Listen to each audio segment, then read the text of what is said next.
Assalamualaikum warahmatullahi wabarakatuh. Good morning, lecturer and friends. My name is Fatima Zahra with student ID number E1B025012. I am a law student from International Class, Faculty of Law, Universitas Jenderal Sudirman. This video is my final project for the law course, instructed by Mr. Mustashfa Tabib Karyadi and Ms. Nisa Royasa.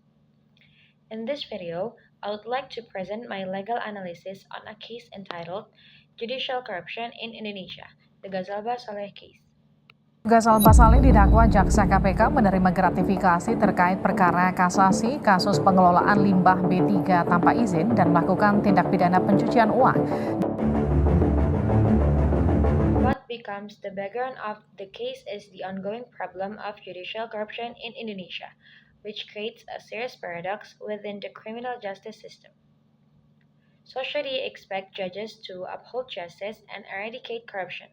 However, in reality, corruption also occurs within the judiciary itself, involving law enforcement officers, such as judges, prosecutors, and court officials.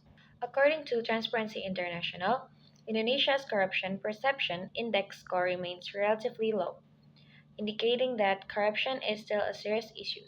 Data from the Corruption Eradication Commission, or KPK, also shows that several judges and law enforcement officers have been arrested in corruption cases. This situation raises public concern because the judiciary should be the last guardian of justice, not part of the problem. The case that I will discuss is Gazalba Saleh judicial corruption case. The case started when Gazalba Saleh, a justice of the Indonesian Supreme Court, was accused of being involved in several corruption-related crimes, including bribery, gratification, and money laundering.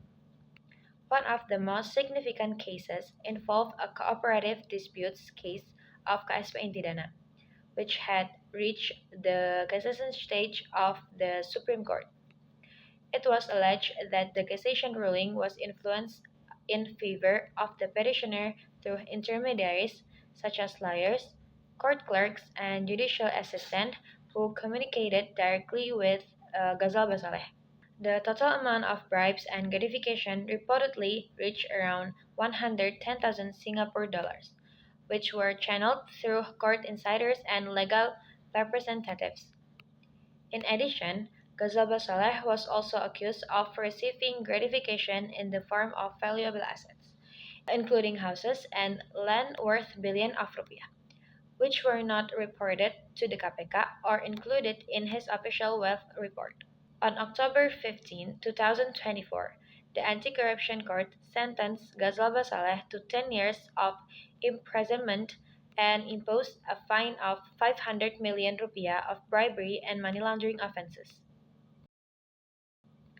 The main legal issues in this case are the first one, whether the action of Gazalba Saleh constitute judicial corruption under Indonesian law, whether influencing a cassation ruling through bribery violates judicial ethics and criminal law, whether the unreported assets indicate elements of money laundering, whether the judicial process was properly conducted or manipulated at certain stage. The applicable legal norms in this case include Law Number 31 of 1999 as amended by Law Number 20 of 2001 concerning the eradication of corruption crimes, particularly regarding bribery and gratification.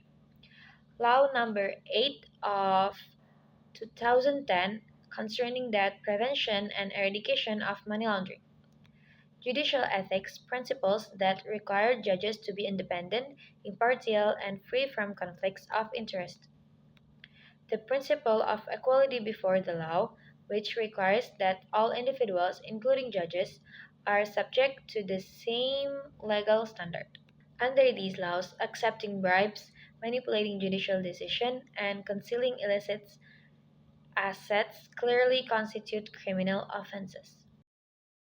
In my opinion, this case reveals both strengths and weaknesses in Indonesia's criminal justice system. On the positive side, the KPK's investigation and prosecution demonstrate a strong commitment to combating corruption, even when it involved high ranking judicial officials. The final conviction shows that judges are not completely immune from the law. However, the court handling of the case was not without problem. Earlier in the process, some indictments were dismissed due to alleged procedural deficiencies, and Gazalba Saleh was once released on the ground of insufficient evidence. This raises serious concern about selective law enforcement and manipulation of legal procedures. This case clearly reflects several forms of judicial corruption. First, cherry picking or selective case handling, where certain cases receive special treatment to benefit specific parties. Second, disregard of the law, as the decision process was allegedly manipulated to match the petitioner's interests. Third, limiting the reach of the law, where legal responsibility was avoided through procedural loopholes. Lastly, gratification and money laundering, shown through unreported assets and illicit financial transactions. This practice reduced justice to a mere formality rather than a substantive pursuit of fairness. Ethically, this case severely damaged the integrity of the judiciary. Judges are expected to be moral role models, and corruption in this level undermines the very foundation of justice. Socially, judicial corruption weakens public trust in the legal system and discourages citizens from seeking justice through lawful meaning. If not addressed seriously, this could lead to legal cynicism and normalize corruption within state institutions. In conclusion, the Gazalba Saleh case demonstrates that judicial corruption remains a critical issue in Indonesia, even at the highest level of judiciary.